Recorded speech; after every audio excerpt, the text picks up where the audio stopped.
hakika Mwenyezi Mungu huwa Razzaku, yeye ndiye mwenye kuruzuku. Hakadha kwa alifu na lamu, Ar-Razzaku definite article ameitumia kwa kuwa ni peke yake, hakumkabidhi ufunguo kuchezea wa riziki hata malaika yoyote yule. Inna Allaha, hakika Mwenyezi Mungu mwenye jina la Allah, huwa man huwa Razzaku, yeye ndiye mwenye kuruzuku. Tena katika jambo la kuruzuku, wadhifa huo anasema dhul quwwa, mwenye nguvu. Na nguvu zenye nguvu gani? Za muda mfupi au hapa mpaka pale?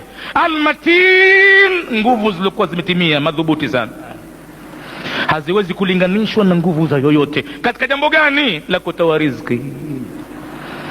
Sasa unaona ibada ya sala ilivyo. Ibada ya sala itaweka amani ya kila kitu, na madhal arzaki pahala